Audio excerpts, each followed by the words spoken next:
नमस्कार। हम CLF cut off entry कर रहे हैं। लाइबिलिटी तक हम एंट्री कर चुके हैं। अब हम इनकम एंट्री करने जा रहे हैं। क्लिक कर लेते हैं। एडमिशन फीस सबसे पहला ऑप्शन है। दूसरा ऑप्शन है बीजीएफ। अगर आपके सीएलएफ में इनकम के रूप में बीजीएफ है तो आप यहाँ पे एंट्री करेंगे। Grant donation, income from investment, interest received on FD. अगर एफडी से इंटरेस्ट मिला है आप यहाँ पे एंट्री करेंगे। इंटरेस्ट रिसीव्ड अदर, यहाँ पे बैंक इंटरेस्ट आप एंट्री कर सकते हैं अदर से। इंटरेस्ट रिसीव्ड फ्रॉम सीबीओ, आपको जिन जिन बीओ से इंटरेस्ट मिला है आप यहाँ सभी बीओ को एक एक करके सिलेक्ट करके एंट्री करेंगे। Membership fees, other income, penalty, rent received, ये सभी इनकम टैब हैं। Cash sales inventory and cash sales service job. Startup fund recurring आप यहाँ पे एंट्री करेंगे। हमें फंड में स्टार्टअप फंड कैपिटल मिला था और यहाँ पे स्टार्टअप फंड रेकरिंग है। स्टार्टअप फंड रेकरिंग का मतलब होता है कि आपके पास कुछ अमाउंट आया है, उसको आप बुककीपर मानदेय देने में, रेंट देने में यूज कर सकते हैं।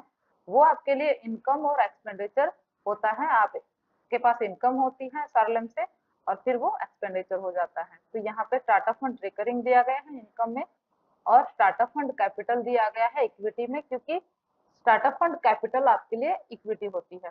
तो इस तरह से आप यहाँ पे एंट्री करेंगे। इनकम, एडमिशन फीस एंट्री कर लेते हैं। वीओ का नाम आप सिलेक्ट करेंगे।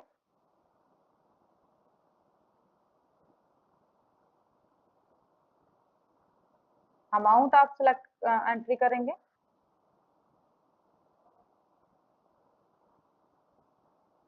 मान लेते हैं 200 रुपये एडमिशन फीस दिया है। सेव करेंगे डेटा को। डेटा हमारा सेव हो जाएगा और नीचे एक समरी शीट बनती रहेगी। हमारा समरी भी यहाँ पे बन गया है। अगर सभी बीओ से एडमिशन फीस आए हैं तो आप एंट्री करेंगे।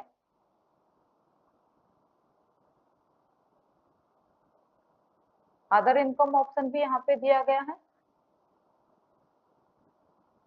इंटरेस्ट रिसीव अदर, मान लेते हैं कि बैंक से इंटरेस्ट हमें मिला है। यहाँ पे आप लिख सकते हैं अमाउंट कितना मिला है, और रिमार्क आप देख सकते हैं यहाँ बैंक इंटरेस्ट आपको मिला है।